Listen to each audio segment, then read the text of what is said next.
How now? What is wrong? Please leave me alone. But please, do explain your abruptness of tone. Please leave me, I say, and shame on your head. At least you should hear me without turning red. I want to turn red and refuse you my ear. I don't understand your temper. I fear and thought we were friends. I must say, at long last. Who? I and your friend? That's a thing of the past. Up to now, it is true. To my heart, you were dear. But the traits of that late in your nature appear, make me solemnly state that our friendship has ceased. From a tainted attachment, you see me release. I am then assisted to blame in your eyes. All standards of honor your conduct defies. For what you have done, no excuses can be found. For remorse you should weep and your tears stain the ground. I see how you greet like a dear, long-lost friend. A man on whose every word you attend, you flatter and banter and put him at ease, and give his hand the most violent squeeze. And when I inquire, who is he? You hardly so much as remember his name. As he leaves your tender, affection depart. His back turned. Your remarks strike a chill to the heart. Just heavens, what's cowardly? Infamous road to the grave and betrayed thus innermost soul. And if, inadvertent, I have done the same, I would hang myself straight and blot out my name. Myself, I don't think the offense merits hanging, and respectfully hope, despite your haranguing, that a merciful judge you will grant the delay and let me stay clear of the news, if I may. Your irony, sir, is badly misplaced. How should I repair then my lapses of taste? Be sincere, by a strict code by honor abide, let in all that you say your heart be your guide. When someone accosts me in glad-handed ease, have to repay me kind. If you please, respond as seems best for his jovial tirade, and pay compliments back for each compliment's paid. No, no. I was taught for this cowardly way that the people of your persuasion persuade. And I hate from the heart the false front you describe, the hollow routines of a frivolous tribe.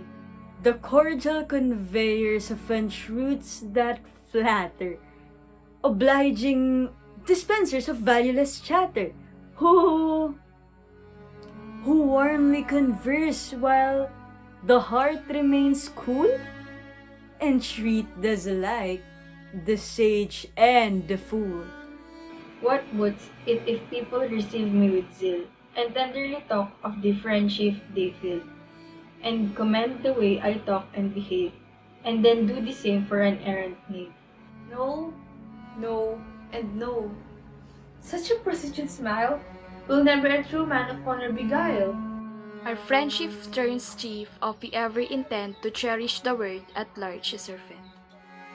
Esteem was alike from the common run, esteem for all, esteem for none.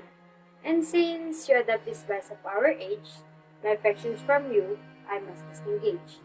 I refuse that promiscuous form of a soul that denies to merit its central role.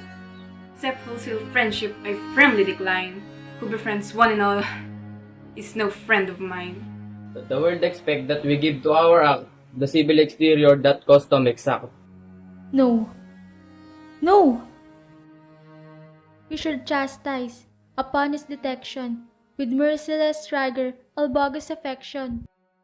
We should speak man to man and strive to reveal, in the words we pronounce, the convictions we feel. The heart should ever be heard in no case. Should empty praises our feelings debase. But to practice strict candors, you'll have to agree, and quite often be foolish and painful to see. And at times, whatever strict candor requires, we must mask the emotions the world inspires. Would it be fitting or make people like us to let one and all know just how they strike us? And if people merit dislike or disgrace, should we tell them so openly straight to the face? Yes, indeed. You would want me to tell Colette at her age she is foolish to play, coquette that her makeup is shocking beyond belief. That's right. I would plunge Jack into grief and call his accounts. All heard before of his family's glory, a crushing bore? I do not. I refuse to spare the fool and the sot. My eyes are offended. The court and the town are too full of the sand that crumple me to frown. My mood turns black and my anger mounts to hear of men's actions the daily accounts. I find vile flattery ever in season, injustice, deceit, selfishness, treason. I quiver with rage, I feel strongly inclined to challenge to battle on humankind.